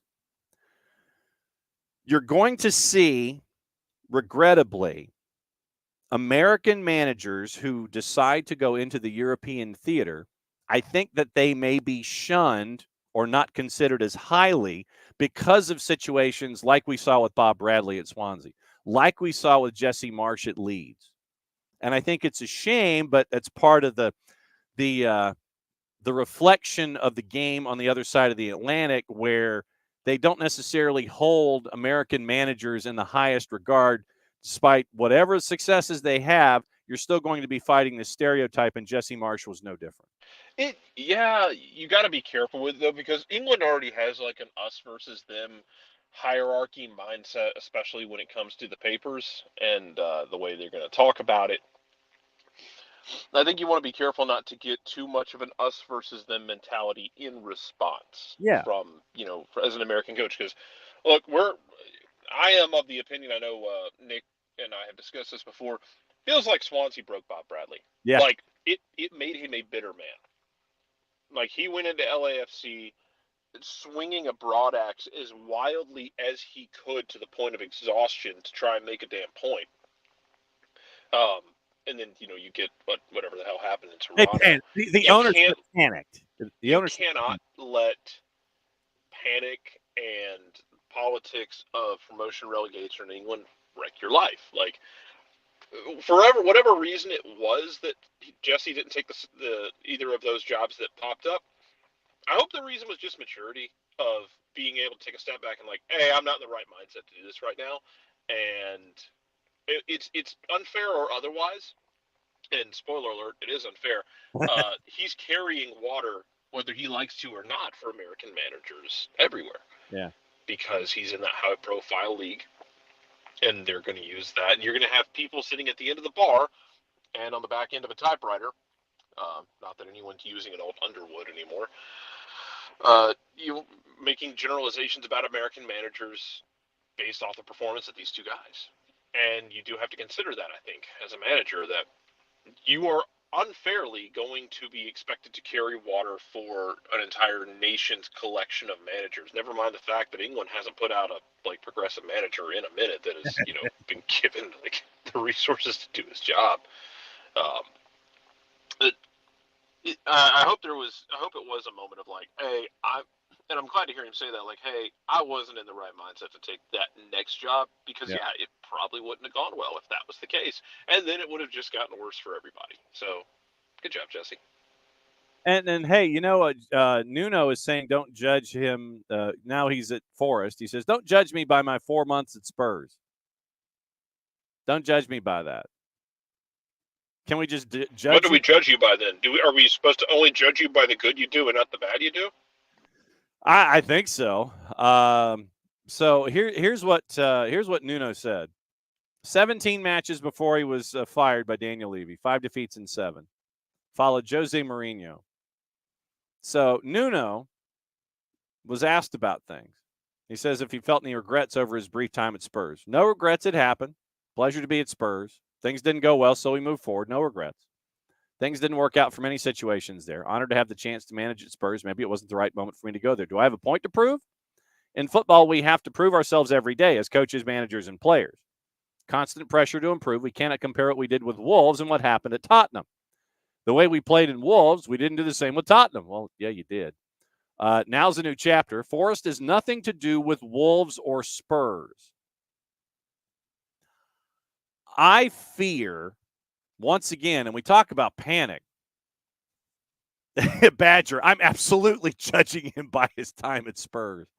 I don't know how much Nuno has changed. I mean, you were at Al Ittihad and in the league that we neither promote or discuss wins and losses, and Al Ittihad had Karim Benzema as a part of that roster. And the story goes, and this is all behind the scenes stuff, that Nuno and Karim Benzema had a bit of a disagreement about how things were. Who do you think is going to win that argument? I think it's going to be the individual not known,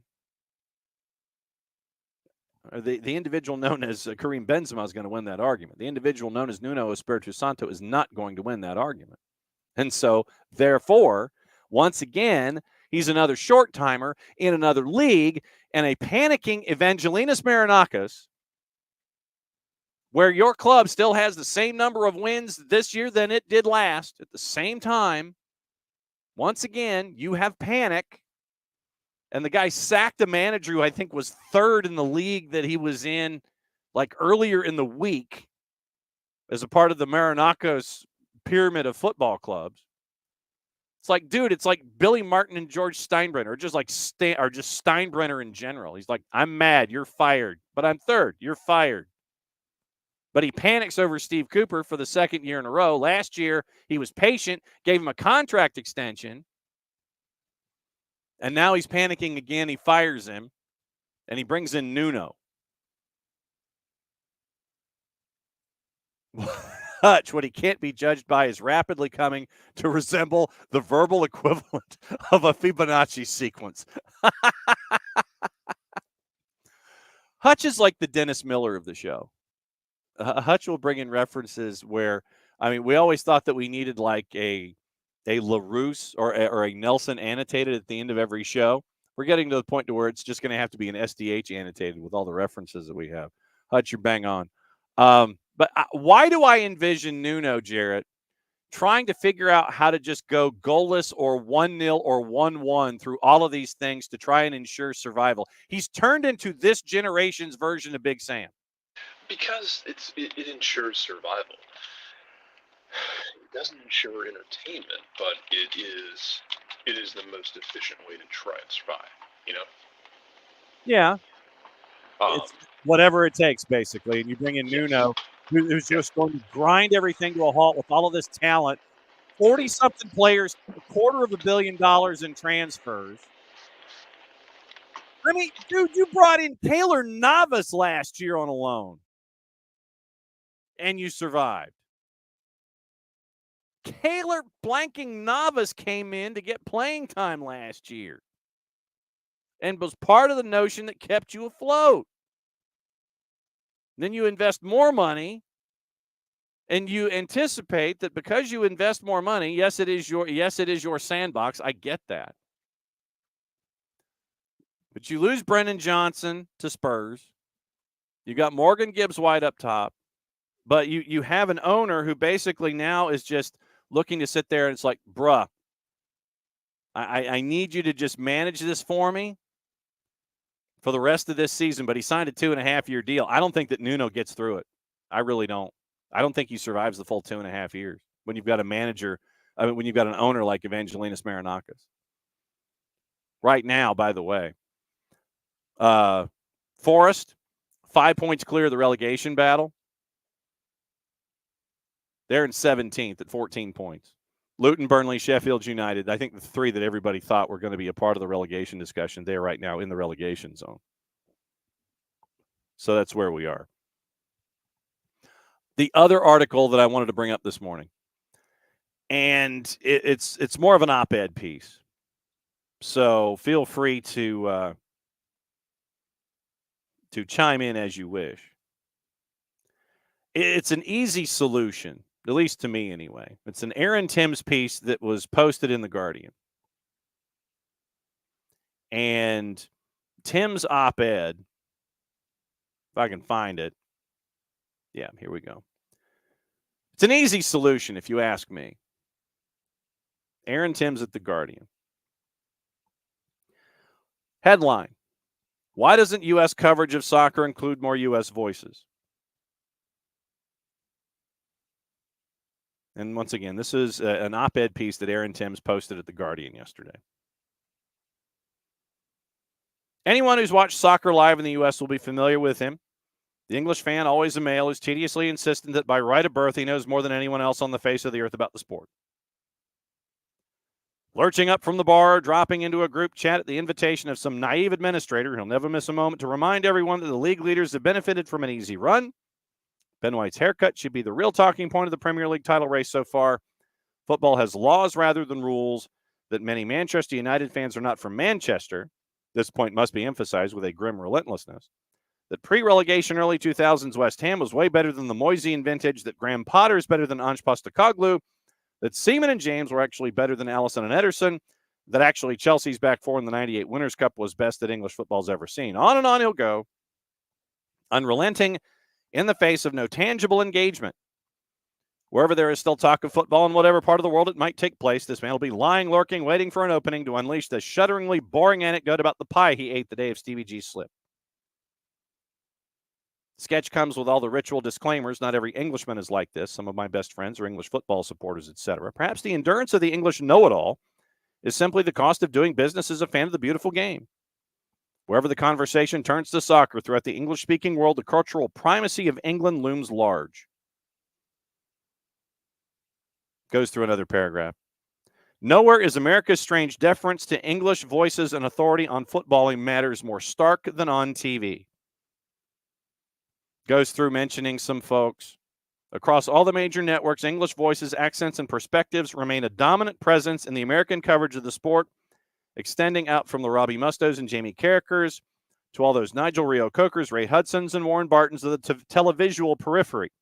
In this solar system, even the lesser planets come with an English accent. Some of these voices, let's be clear, are good and interesting and wise and measured, but some get by on Englishness alone. Once again, this is Aaron Timms at The Guardian. and others are playing awful. Fox's Barton, who only seemingly football insight is to encourage the players on the field to put the ball in an area, is among the most agricultural commentators working in English today. Mid-'80s Wimbledon made into flesh and voice. Surely U.S. soccer fans deserve better. Why doesn't American coverage of soccer include more American voices? Aaron Timms continues. The answer might be that American voices simply aren't good enough. I will stop him right there. So the first sentence after he poses his question, I stop his op-ed piece. I know, and you know, those of you who have been a part of this network for 7 years, what we have tried to do is bring you some of the voices of the game. Those who have been a part of it in one way or another, whether it's through tenure and experience or playing and going to the booth. We've always tried to bring those kinds of folks to the table because of what we like to do in J journalism here. Abby, I apologize for you having to wait in line to use a restroom at the Buc-ee's. Depending on the Buc-ee's that you're at, yes, this does in fact happen, especially the weekend before Christmas. But what we've always tried to do here at SDH and across the network is bring you a bunch of voices with a bunch of different perspectives who have an appreciation for the game, an understanding of the game, and want to see the game grow. I can name, and you can too, a handful, if not more, of individuals that, should they be placed in those positions that Aaron Timms is talking about, this would not be a discussion. This absolutely would not be a discussion.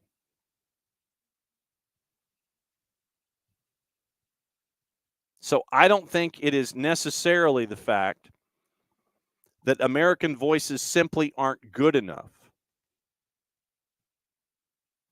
I think it's the fact that folks need to know where to go to listen to American voices who are good enough.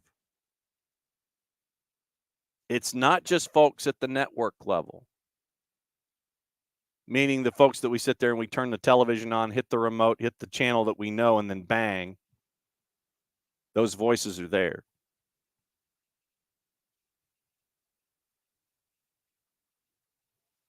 What we've always tried to do is present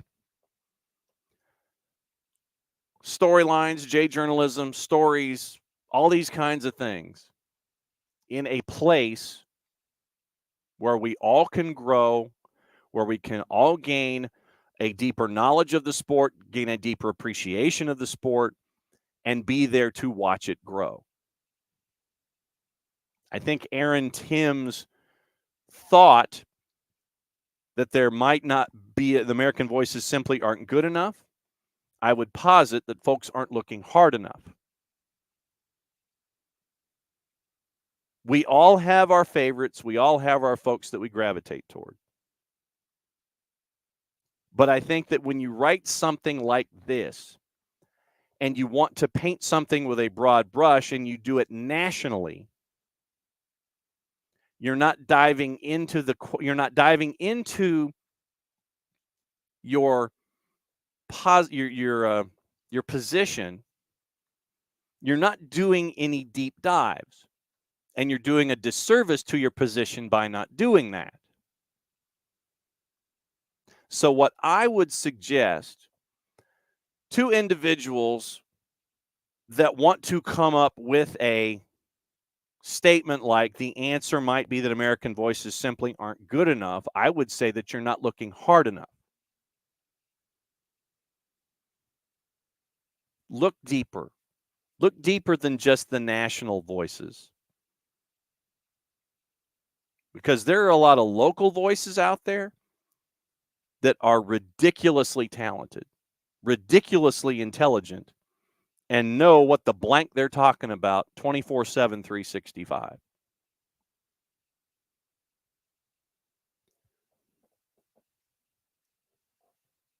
And when you're looking at things in a network level,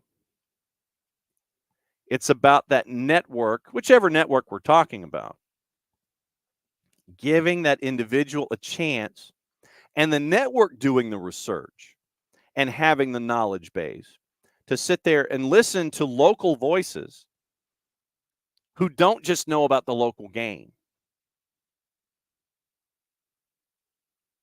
Jason is a blanking encyclopedia. We've seen Jason do television regionally, and he's jumped right in.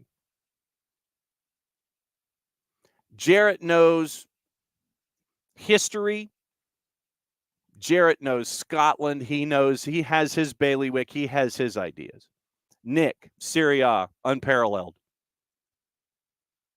His knowledge base about Serie A, and that's the beauty of why we do SOT when we did the Monday night show. Everyone that we bring in here, Glenn Davis, with his knowledge in Houston, with his knowledge of Major League Soccer in general, all of these voices, all you got to do is look. We always talk about it in sports, the want-to gene. Sometimes American programmers or sometimes folks that are wanting to write about games, all they got to do is look. Don't just sit there and look at the stuff that's, easy to grab. Just because you go down the aisle and you want breakfast cereal, you sit there and you see Toucan Sam and you're going, yeah, I want some Fruit Loops. But you know that Count Chocula, Frankenberry, and Blueberry are just as good for you. Go down the cereal aisle a little bit. Kind of see what else is there. Don't just grab the Frosted Flakes, even though you know Frosted Flakes are there. Go down the chip aisle, go down the snack aisle. Don't just stop at the Lay's. Ruffles are just as good.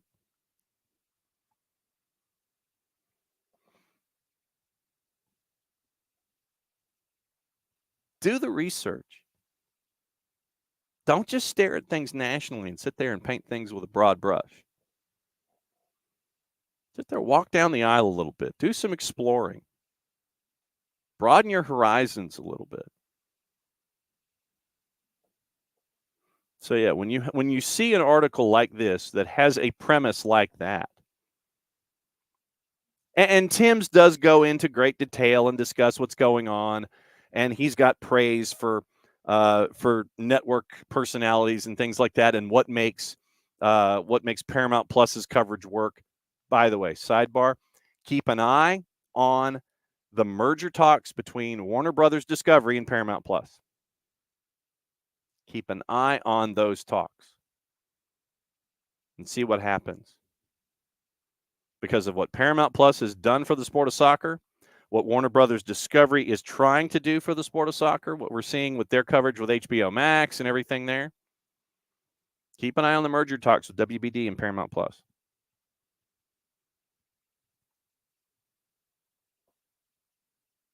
So when you want to paint with a broad brush, cool. I know that's going to get you clicks. More power to you. But at the same time, help the situation. Look for deeper voices. Look for those folks that know what they're talking about. And don't just sit there and make a broad assertion without having done research going down a couple of levels. So keep an eye on that. But literally, I saw the article and I was like, okay, where is he going? So the first 1, 2, 3, 4, 5, 6, 7, 8 paragraphs. I kind of blew through the first 8 paragraphs of the op-ed. Then he poses his question. And then in that 9th paragraph, all we had to do is do one sentence and we stopped. And literally, there's 2/3 more of an article to go. I would posit to writers, I would posit to those who work on a national and international scale to do a little digging. There are a lot of folks out there below the national and international descriptors that do a hell of a job every single week, every single day when it comes to their sports. I know we're talking specifically about soccer. But don't just tie yourself to an idea that just because you don't see something on the national scale, that it doesn't mean that there aren't folks below the national scale. If you were to just kind of dig a little bit, just go in the garden and dig the dirt out a little bit, just kind of uproot things, just a tick,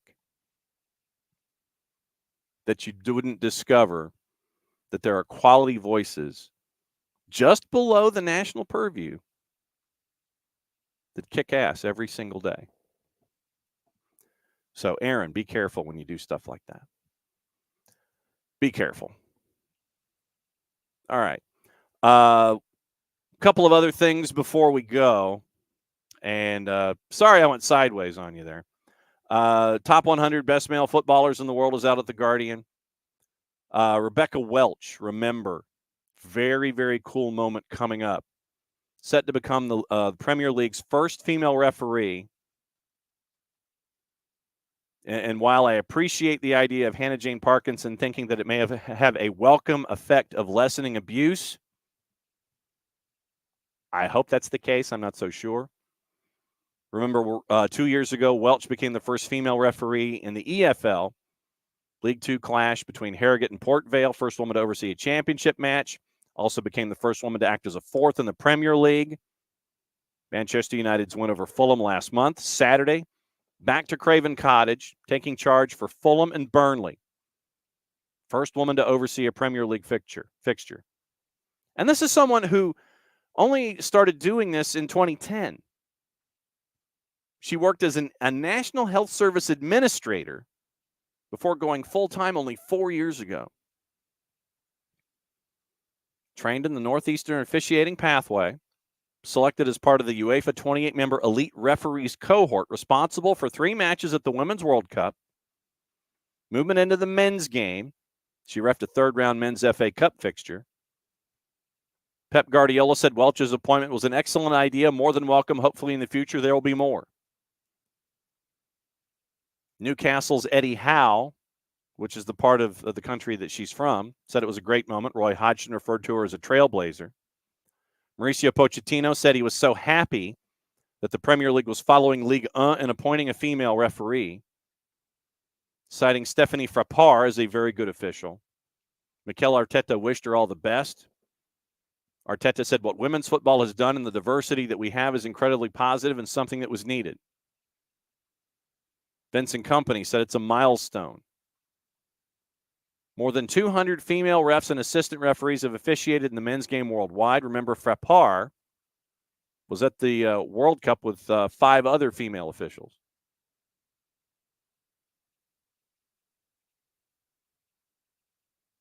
Welch's appointment is the latest example of the Premier League to attempt to diversify the officiating staff.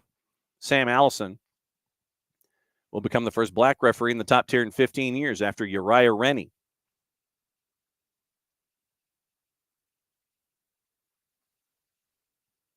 Sheffield United, Luton Town on Boxing Day is where Allison's going to be.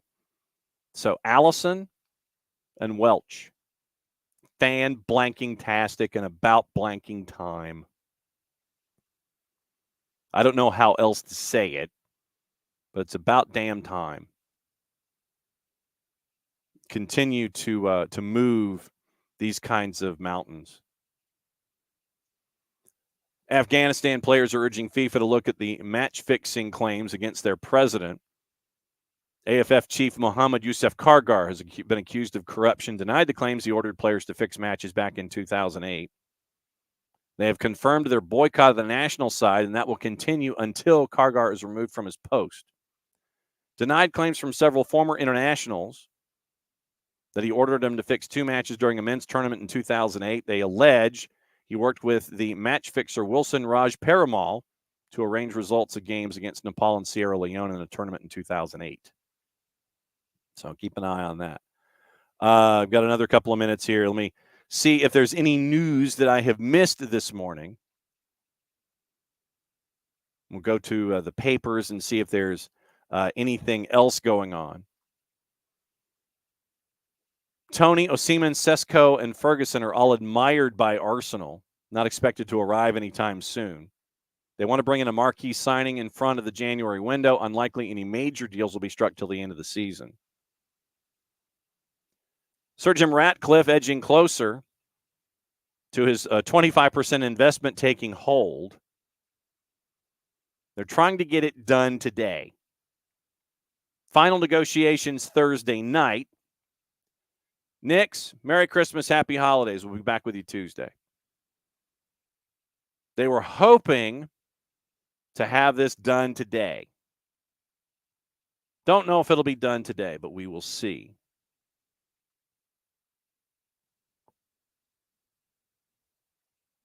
$25% after work undertaken all week to try to complete the paperwork in order to start the process of approvals.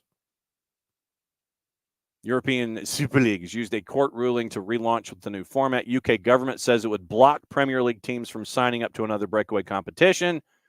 Teams have already said, Arsenal came out, Manchester City came out, Liverpool, Chelsea, they've all said no so far. So we'll see what happens.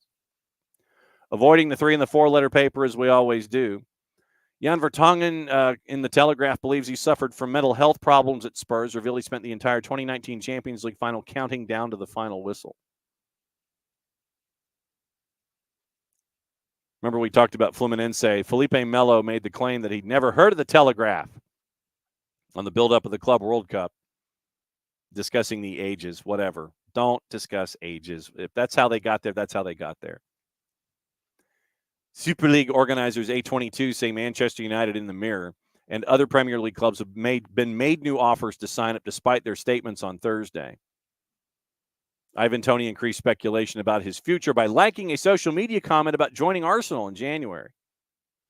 Wolves boss Gary O'Neill has confirmed Pedro Neto is back in training, could even be on the bench for the matchup against Chelsea on Christmas Eve. Manchester United are reportedly on the lookout for a low-cost striker and a right-sided center back in the new year. Kieran Dowell insists Rangers' injury crisis will not derail the club's Christmas charge toward the top of the Premiership. The Green Brigade could be back in their parkhead seats on Saturday for the visit of Livingston after a 2-month standoff with the club. Bournemouth owner Bill Foley edging closer to a deal for a non-controlling stake in Hibs. Cabbage! After his reps visited Easter Road. Celtic and Rangers could battle it out for the signature of Wolves flop Fabio Silva, who is set to be loaned out by the Premier League side. So that's your run through the papers. That's your run through the stuff. Van de Beek has had a Frankfurt medical. Leipzig is interested in Jadon Sancho.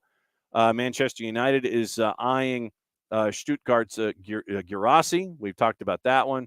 And so that is where we are. Mauricio Pochettino says if we need to sign players, we'll be ready. When Sky's Laura Hunter asked him about the need to sign players in the January window.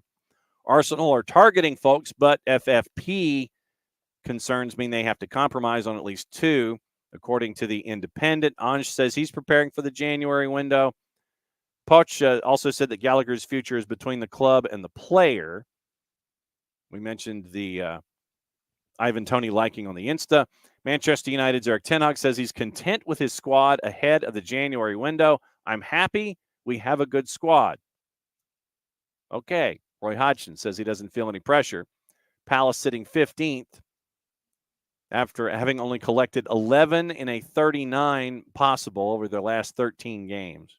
So 11 points in 13 games. Doesn't feel any pressure. Inter Milan considering a January move for Celtic midfielder Matt O'Reilly. Keep an eye on that. Vincent Kompany, if the right opportunity is there, will be able to do something in the January window. We mentioned the contract talks or lack thereof. Roberto De Zerbi, is he frustrated with the transfer policy? Speaking after the draw with Crystal Palace, De Zerbi said, we have to accept the policy of the club is to play with many young players, and you have to give them time to progress and to make mistakes. We have great potential players, but they are not great players yet. Carlos Baleba is perhaps not ready to play in the Premier League yet, but he will be a great Premier League player. The policy of the club and the secret of our club is to develop those players who are not there yet. That is my job. Spurs interested in Conor Gallagher. We mentioned Jadon Sancho. And Carlo Ancelotti believes that the Super League is a positive for everyone. Okay. Interesting, but not necessarily a surprise. All right, reminders. Once again, on the network, happy holidays and New Year ropes. We'll catch up with you Tuesday. Saturday, Sunday, Monday, all on tape. We're going to remind you of stuff that you might have missed during the week. Listen to it on the weekend. Monday will be a Soccer Over There marathon. So 9, noon, 3, and 6. Soccer Over There all day on Monday on Christmas. We'll be back on Tuesday. I'll be down in South Alabama. We'll be discussing it there, and we will go through everything, and we'll talk about Christmas. We'll talk about how your Christmas went, how your holidays are going, and we'll continue to go through things as we get ready for the new year. Thanks to all of you for being a part of the family here at SDH, and we'll be back at it again Tuesday morning. Merry Christmas, Happy Hanukkah, Happy Kwanzaa, and may all of the ponies that you ask for be under the tree if you have trees and things like that. So happy holidays, Tom.